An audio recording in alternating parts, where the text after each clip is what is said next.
Shalom అండి అందరికీ. Praise God. దావీదు రాసిన 5వ కీర్తన. యెహోవా నా మాటలు చెవిని పెట్టుము, నా ధ్యానము మీద లక్ష్యముంచుము. నా రాజా, నా దేవా, నా ఆర్తధ్వని ఆలకించుము. నిన్ను ప్రార్థించుచున్నాను. యెహోవా, ఉదయమున నా కంఠస్వరము నీకు వినబడును. ఉదయమున నా ప్రార్థన నీ సన్నిధిని సిద్ధము చేసి కాచియుందును. నీవు దుష్టత్వమును చూచి ఆనందించు దేవుడవు కావు. చెడుతనమునకు నీ యొద్ద చోటు లేదు. డాంబికులు నీ సన్నిధిని నిలువలేరు. పాపము చేయు వారందరూ నీకు అసహ్యులు.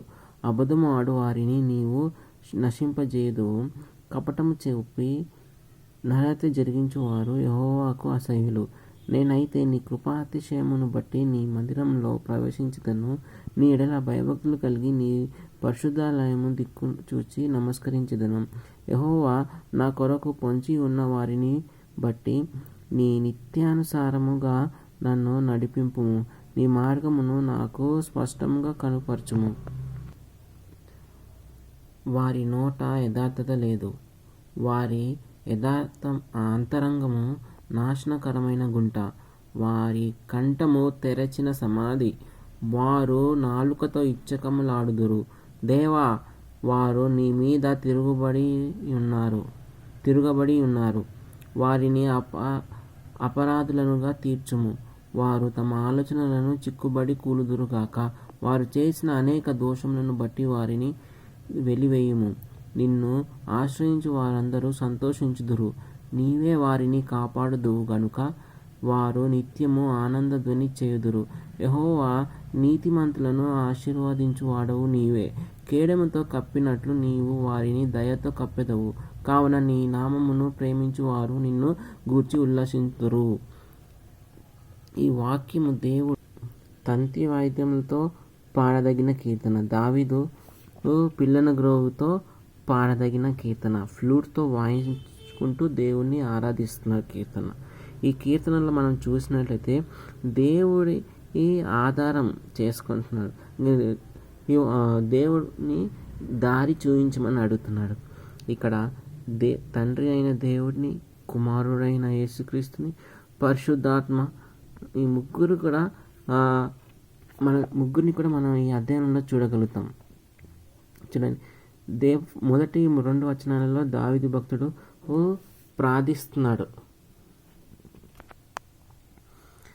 మొదటి వచనంలో దేవుడిని దావీదు భక్తుడు వేడుకుంటున్నాడు, నా దేవా అని రిక్వెస్ట్ చేసుకుంటున్నాడు, నా ప్రార్థనను వినవా అని.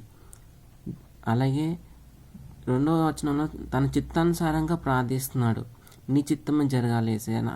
దావీదు భక్తుడు అంటున్నాడు, నా చిత్తం కాదు, నీ చిత్తానుసారంగా మేము ఉండాలా అని మొరపెడుతున్నాడు, ఏడుస్తున్నాడు, అంగలారుస్తున్నాడు ఈ 5వ అధ్యాయంలో. అలాగే దేవుడి చిత్తం ఏంటిది?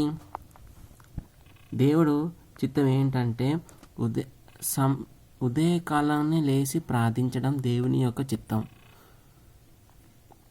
దావీదు భక్తుడు అందుకే అదే దేవుణ్ణి అడుగుతున్నాడు. ఉదయకాలాన్ని నిన్ను మొరపెడుతున్నాను. 3వ వచనంలో అంటున్నాడు, early morning prayer is a god's will. ఉదయకాలంలో లేచి మొరపెట్టడం అనేది దేవుని యొక్క చిత్తము. సమయాన్ని ఏ సమయంలో మనం దేవుని ఆరాధిస్తాం, ప్రార్థిస్తాం? కష్ట సమయంలోనా, లేకుంటే సుఖ సమయంలోనా, లేకుంటే అన్నీ సంతోషంగా ఉన్నప్పుడా, లేనప్పుడా? అన్నిట్లోనూ ప్రార్థించాలి. కాకపోయినా అన్నిటికంటే శ్రేష్టమైనది ఏంటంటే ఉదయకాల ప్రార్థన అనేది చాలా శ్రేష్టమైనది. దేవుడు దానికి ఎక్కువగా ప్రాధాన్యత ఇచ్చాడు.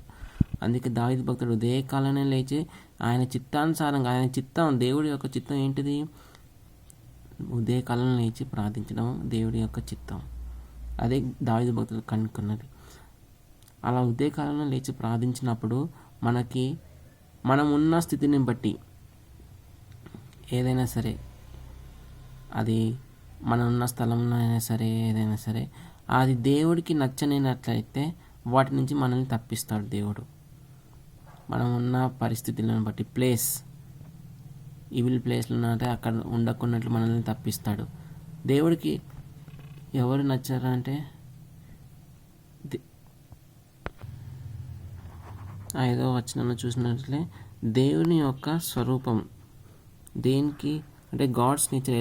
దేవుడు ఎలాంటి వాటిని ఇష్టపడతాడు, ఎలాంటి వారిని దూరం పెడతాడు అంటే foolishness cannot stand in holiness. పరిశుద్ధతలో దేవుని డాంబికులు కానీ ఉండలేరంట.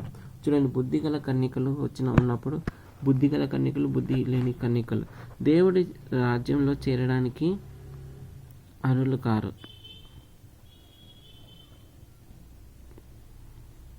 బుద్ధిగల కన్యకలు ఉన్నప్పుడు, సమయం ఉన్నప్పుడు, బుద్ధిగలైతే ముందుగానే యోచించి ఏవైతే ఉంటే నూనెని దాచుకొని ముందుకు సాగారు. బుద్ధి లేని కన్యకలు నూనెని దాచుకోలేకపోయారు.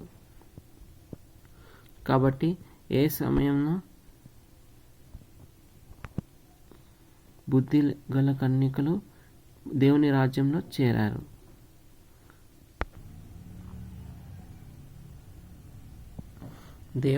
దేవుడు ఎవరిని నశింపజేస్తా అన్నాడంటే ఎవరైతే అబద్ధం ఆడేవారు ఉంటారో, కపటంగా మాట్లాడేవారు ఉంటారో, నరహత్య జరిగించాలనుకుంటారో వారిని దేవుడు నాశనం చేయాలనుకుంటున్నారు. కానీ దావీదు భక్తుడు 7వ వచనంలో దావీదు భక్తుని ఎలా స్తుతించాలో, ఎలా సన్నిధిని కొనియాడాలో దావీదు భక్తుడు ఇక్కడ రాశాడు. పరిశుద్ధ స్థలంలోనికి మందిరానికి వచ్చి భయభక్తి కలిగి నమస్కరించాడంట. ఈరోజు మందిరానికి రావడానికి చాలామందికి ఇబ్బంది అయిపోతుంది. కానీ దేవుని మందిరానికి వచ్చి ఆరాధించడం అనేది చాలా భాగ్యం. దావీదు భక్తుడు ఇక్కడ మనం చూసి నేర్చుకోవాల్సింది ఏంటంటే ఎంతో భయభక్తి కలిగి దేవుని మందిరానికి వచ్చి ఆయన పరిశుద్ధ స్థలంలో ఆయనను ఆరాధించారు. కాబట్టి మనం కూడా అలాంటి ఆరాధించే వారిగా, దేవుణ్ణి స్తుతించే వారిగా ఉండాలి. అలాగే 8వ వచనంలో మనం చూసినట్లయితే, దేవా నన్ను నడిపించు, నువ్వే నన్ను గైడ్ చేయి, నీ సర్వసత్యంలోనికి నన్ను నడిపించు, నీ నీతి రాజ్యంలోనికి నన్ను నడిపించమని దేవుని వేడుకుంటున్నాడు, ప్రార్థిస్తున్నాడు దావీదు భక్తుడు. నీతిమంతుల కొరకు ప్రార్థిస్తున్నాడు. నీ సన్నిధిలో ఉండడమే మాకు ఆనందము అని దేవుడు 9వ వచనంలో దావీదు భక్తుడు చెప్తున్నాడు. ఆరాధించాడు, మందిరానికి వచ్చి ఆరాధించాడు, భయభక్తితో ఆరాధించాడు. అలాగే నీతిమంతుల కొరకు ఆయనను కనిపెట్టుకొని ఉన్నప్పుడు దేవుడు అయిన నీతిమంతుడు, దేవుడు ఎవరు? నీతిమంతుడు. కాబట్టి ఆయన కొరకు కనిపెట్టుకొని ఉన్నప్పుడు ఆయన వారి నమ్మకాన్ని వమ్ము చేయడు. కాబట్టి వారి ప్రార్థనలు విని వారికి జవాబిస్తాడు. అదే దుష్టుల మీద ఆ ఆధారం పడిన వారికి అది వాళ్ళు చేయలేకపోతారు. కానీ దుష్టత్వం మీద ఆధారపడలా.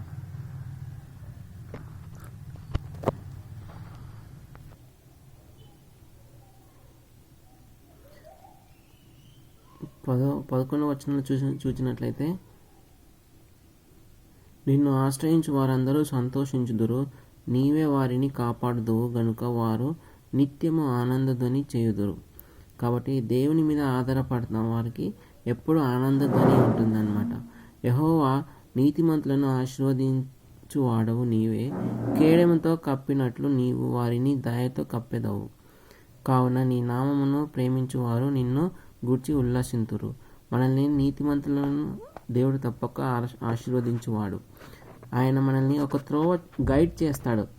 ఆయన ఇక్కడ మనం చూసినట్లయితే దేవుణ్ణి ఆశ్రయించు వారు అందరూ కూడా సంతోషిస్తారంట. ఎలా సంతోషిస్తారు? ఇక్కడ చూడండి, మీరు లూకాలో రాస్తారు ఏమని, ఆయన ప్రభువు నాకు ముందుగా నడుచును ఉంటుంది. ప్రభువు నాకు ముందుగా ఎవరు నడుస్తారండి? పరిశుద్ధాత్మ దేవుడు ఆయన నడవగలిగేవాడు. కాబట్టి ఆయన సమాధాన మార్గంలోనికి నడిపించువాడు. సమాధానం ఎక్కడైతే ఉంటుందో ఆ మార్గంలోనికి నడిపించువాడు. కాబట్టి ఆ మార్గంలో వెళ్ళినప్పుడు మనకి ఏముంటుంది? నిత్య ఆనంద ధ్వని ఉంటుంది, నిత్య సంతోషం ఉంటుంది. అలాగే మనం ఆ ఆనందం ధ్వని విన్నప్పుడు, మన దగ్గరికి వచ్చినప్పుడు మనం ఎలా ఉంటామంట? ఆయన సర్వసత్యంలోనికి నడిపించువాడంట మనల్ని. మన నుండి ఏవి సత్యము ఏది అబద్ధము మనం తేటగా గ్రహించగలిగిన వారం అవుతామంట. అప్పుడు అవి సంభవించినప్పుడు సంభవింపబో సంగతులను కూడా బోధించుతామంట. అప్పుడు మన గురించి మనం చెప్పలేము, కానీ ఆ ఆత్మ మన మీదకి వచ్చినప్పుడు మనకి ఆ సర్వసత్యంలోనికి నడిపించువాడు ఆయనే, ఆ వెలుగులోనికి నడిపించువాడు ఆయనే. ఆ వెలుగులోనికి నడిపించబడ్డప్పుడు మనకి తేటగా కనిపిస్తుంది ఏ దురాత్మ కానీ, లేదంటే నరహత్యలోనికి కానీ, చీకటి నుండి కానీ, వీటి నుండి అన్నిటి నుంచి విడుదల ప్రసాదింపచేస్తుంది. అంతేకాకుండా వెలుగులోకి నడిపిస్తుంది.